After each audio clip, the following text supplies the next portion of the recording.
रजनी नाटक में आपका स्वागत है। अब हम नाटक की शुरुआत करने जा रहे हैं, तो देखें। लघु नाटिका करते हैं रजनी, जिसमें रजनी नाम की मुख्य पात्र जो स्वाभिमानी और जुझारू प्रवृत्ति की महिला है, जो हमेशा अन्याय के खिलाफ आवाज उठाती है।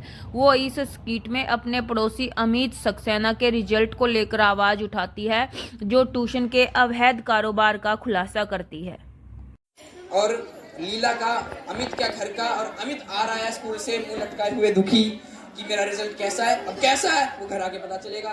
तो हम पहला दृश्य शुरू करते हैं रजनी के लीला के फ्लैट का, अमित के घर पे, जहां लीला की बेस्ट फ्रेंड, हमारी बेस्ट फ्रेंड होती है ना सबके, ये लीला की बेस्ट फ्रेंड, उसकी बेस्टी है रजनी, जो उसके घर पे आई है।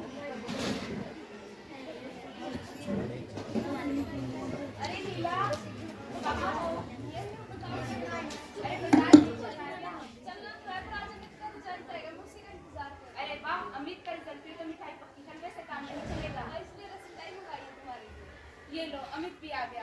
कांग्रेचुलेशन अमित, तुम तो पक्का फर्स्ट आए होगे, लेकिन चारे पर इतनी मायूस क्यों?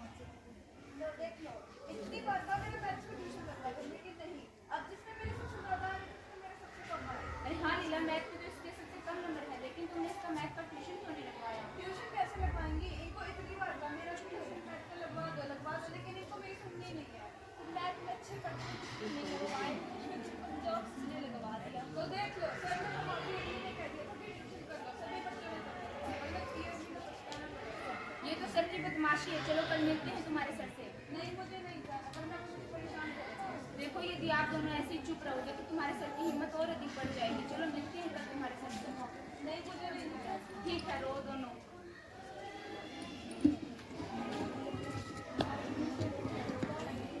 अरे अब तुम लोगों ने सुना ना नाटक में क्या हुआ? क्या हुआ? हाँ, उसके मैथ में कम आए, पर क्यों आए? वो पढ़ा नहीं था क्या? ट्यूशन नहीं ली। वो मैथ पढ़ा तो था उसने, पर क्योंकि उसके सर ने कहा कि ट्यूशन ले लो, उसने ट्यूशन से मना कर दिया। उसको जरूरत नहीं थी ना, तो इसलिए उसके नंबर काट दिए सर ने। तो अब ये समस्या है, लीला भी स्कूल जाने से मना कर रही है और अमित भी। क्यों भाई? सही बात है कि अब अगले साल इसी स्कूल में पढ़ना है। अब आज टीचर से दुश्मनी ले लेंगे, अगले साल फिर तंग करेगा मेरे को। तो अब रजनी क्या करेगी? क्या रजनी शांत बैठ जाएगी क्योंकि लीला भी मना कर रही है और अमित भी मना कर रहा है, या फिर रजनी कुछ करेगी? रजनी को देख के लगता तो नहीं कि वो शांत बैठेगी, कुछ तो करेगी। तो हम अगला दृश्य देखते हैं, तब हमें पता चलेगा ना कि क्या करेगी। तो अगला दृश्य है अमित के स्कूल के प्रिंसिपल साहब का कमरा। अब देखते हैं कि प्रिंसिपल साहब रजनी की सुनते हैं, टीचर के खिलाफ एक्शन लेते हैं, या रजनी को घर भेज देते हैं मायूस अमित की तरह ही।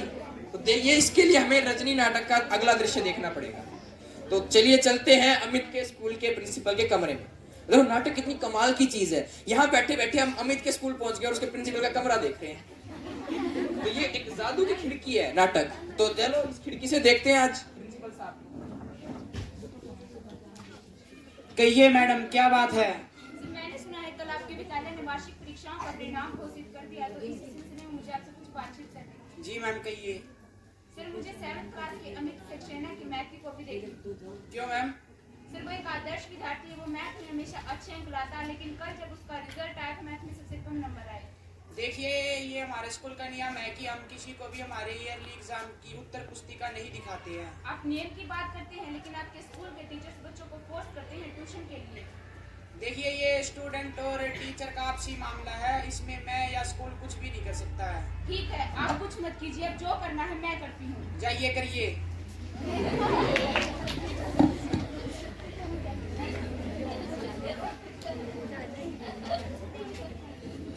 प्रिंसिपल ने तो कह दिया जाइए करिए। अब रजनी क्या करेगी? क्या वो प्रिंसिपल की बात मान लेगी, जाइए करिए? पर करेगी क्या? क्या वो अमित की तरह उदास होके मुंह से जाके बैठ जाएगी, या अभी भी कुछ बाकी है? अगला दृश्य देखते हैं, जिसमें अब अच्छा हमारा स्कूल कौन सा है, कौन से बोर्ड से है? CBSE board. ऐसे ही बोर्ड्स होते हैं, पर एक गवर्नमेंट बोर्ड होता है, शिक्षा विभाग होता है। तो वो बोर्ड वही बोर्ड होता है और उसके स्कूल होते हैं, और वही सारा सिलेबस बनाते हैं, एग्जाम्स लेते हैं और नियम बनाते हैं। तो बोर्ड के ही ऐसे अलग अलग पद होते हैं। एक पद होता है निदेशक, डायरेक्टर ऑफ एजुकेशन। तो अब रजनी जाएगी डायरेक्टर ऑफ एजुकेशन के पास उससे बात करने। पर डायरेक्टर ऑफ एजुकेशन एक बहुत बड़ी पोस्ट है। अब रजनी ने अपॉइंटमेंट तो लेनी है, तो कैसे मिलेगी? मिलने में बहुत मुश्किल होगी। फिर मिलेगी, फिर बात करेगी, फिर डायरेक्टर ऑफ एजुकेशन क्या कहेगा? वो उसकी बात सुनेगा या वो भी प्रिंसिपल की तरह कहेगा जाओ जो करना कर लो? अब ये देखने के लिए तो हमें डायरेक्टर ऑफ एजुकेशन का ऑफिस देखना पड़ेगा। पर ये डायरेक्टर साहब की कुर्सी तो खाली पड़ी है, कोई नहीं है, मैं ही बैठ जाता हूँ। कोई नहीं है तो मैं ही बन जाता हूँ डायरेक्टर ऑफ एजुकेशन। तो चलिए अगला दृश्य शुरू करते हैं। रजनी नाटक का शिक्षा विभाग का ऑफिस। मैम आप इस तरह अंदर नहीं जा सकते। मेरे बाद आए हुए लोगों को भी आपने अंदर जाने दिया। मैं 2 घंटे से इंतजार कर रही हूँ। साहब को पर्ची दे देता हूँ, वो जिसे मर्जी उसको बुला सकते हैं। साथ सुन लेती हूँ, क्या वो भी तुम्हारे साथ लेते हैं? मैं अंदर जा रही हूँ। यस मैम, प्लीज बैठिए। मुझे प्राइवेट स्कूलों के बारे में जानकारी एकत्रित करनी थी। कैसी जानकारी मैम? सर, आप जिन प्राइवेट स्कूलों को रिकॉग्नाइज करते हैं, जिन्हें 90% ग्रांट देते हैं, आपको उन पर कोई कंट्रोल है या नहीं? जी मैम, हमारा स्कूलों पे पूरा कंट्रोल है। स्कूल का सिलेबस हम बनाते हैं, नियम हम बनाते हैं और बोर्ड की परीक्षाएं भी हम लेते हैं। सर, आजकल एक ट्यूशन का नया धंधा शुरू हो गया, आपको उस बारे में जानकारी है या नहीं? ट्यूशन का कैसा धंधा भाई? ट्यूशन का कैसा धंधा? ट्यूशन तो अक्सर कमजोर बच्चे लेते हैं, जिस सब्जेक्ट में वो कमजोर है उसका ट्यूशन लेते हैं। नहीं, एक आदर्श विद्यार्थी को ट्यूशन के लिए फोर्स किया जाता है। देखिए मैडम, आज तक इस विषय में हमारे पास कोई शिकायत नहीं आई है। यदि शिकायत नहीं है तो बोर्ड कुछ नहीं करेगा, इस धंधे को ऐसे ही चलने देगा। देखिए मैम, बोर्ड के पास हजारों काम है चर्चा के लिए, और वैसे भी हम अभी एक नई शिक्षा प्रणाली पे काम कर रहे हैं। आप नई शिक्षा नीति की बात करते हैं, आपकी पुरानी शिक्षा नीति तो हमसे चल नहीं रही है। देखिए मैडम, आप क्या बात कर रही हैं? हम नई शिक्षा नीति बना रहे हैं जिसमें अभिभावकों की बात को अधिक सुना जाएगा। अभिभावकों की बात अधिक सुना जाएगा, आप ये कैसी बात कर रहे हैं? यदि शिकायतों की बात है तो मैं शिकायतों की ढेरी लगवा दूंगी। देखिए मैडम, एक तो मैं आपकी बात सुनूंगा नहीं, दूसरा इस विषय में कंप्लेन लाने वाली आप पहली महिला हैं, तो आप प्लीज बाहर जाइए। जा रही हूँ, आप इंतजार कीजिए शिकायतों का। अरे तुम किस किस को अंदर भेज देते हो भाई? तो डायरेक्टर साहब ने भी नहीं सुनी। तो अब जब एक चीज है कि जब स्कूल आपकी ना सुने, प्रशासन आपकी ना सुने, तो कौन सुनता है? मीडिया सुनेगी।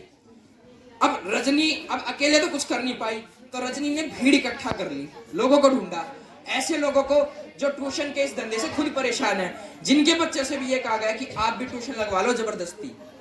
तो अब रजनी ने ऐसी 2-4 महिलाओं को इकट्ठा कर लिया और अब वो जा रही है मीडिया के पास, एक अखबार के संपादक के पास, और उन्हें अपनी पूरी समस्या को बताएगी।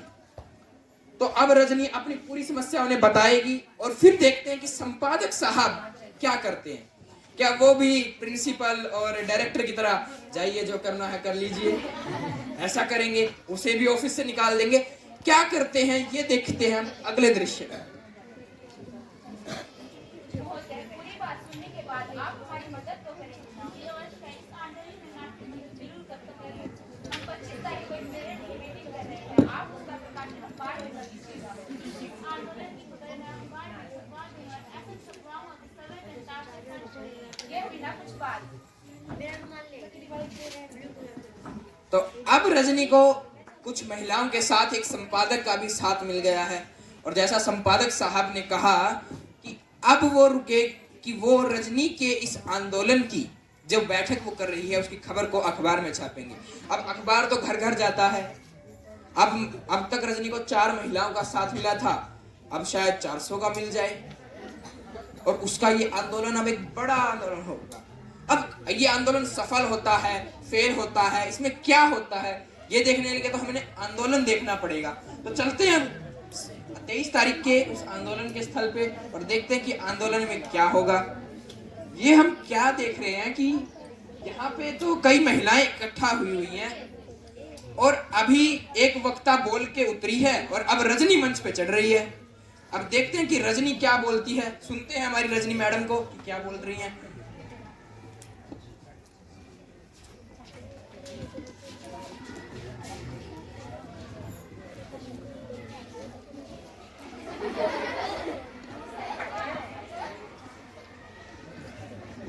आइए रजनी जी, मंच पे आइए, बीच में।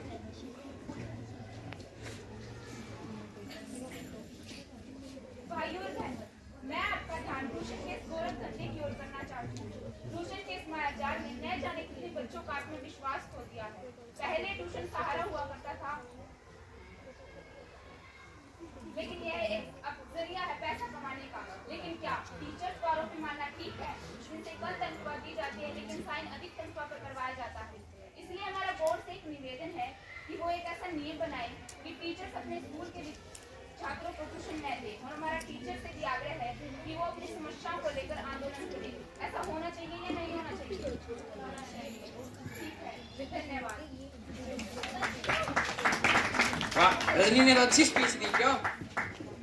अब रजनी की स्पीच का असर भी हुआ है, क्योंकि अखबार में खबर छप चुकी है कि शिक्षा विभाग, वो निदेशक जिसने रजनी को कहा था कि कैसे कैसे को भेज देते हो यार, अब उसी ने ये कानून बनाया है कि कोई भी स्कूल का टीचर अपने ही स्कूल के स्टूडेंट को ट्यूशन नहीं दे सकता।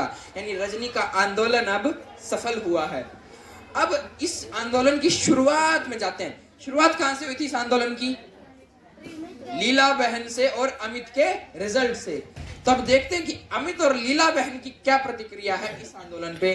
तो पिछली बार हम लीला के फ्लैट में गए थे, अमित के घर गए थे।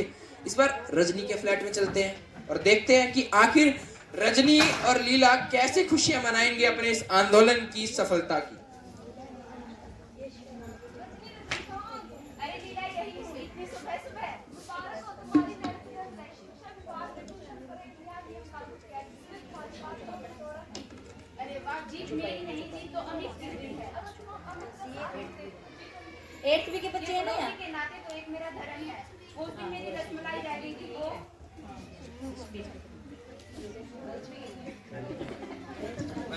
बधाई हो, रसमलाई आपको भी खिलाएंगे कभी ना कभी। देखा आपने रजनी की कैसे विजय होती है। सरकार को मजबूरन होके रजनी का ज्यों का त्यों कथन स्वीकार करना पड़ता है और ये एक कानून बनाना पड़ता है ताकि स्वयं के पढ़ाने वाले टीचर अपने खुद के बच्चों का ट्यूशन ना कर सकें। ये एक अवैध कारोबार है। रजनी नाटक देखने के लिए आपका बहुत बहुत धन्यवाद। आपने इसको सफल बनाने में अपना योगदान दिया, तो उसके लिए आपका बहुत बहुत धन्यवाद। हम आपका आभार व्यक्त करते हैं इसके लिए और आपको सह धन्यवाद। नमस्ते। जय हिंद, जय भारत। ये एक महिला की जीत है।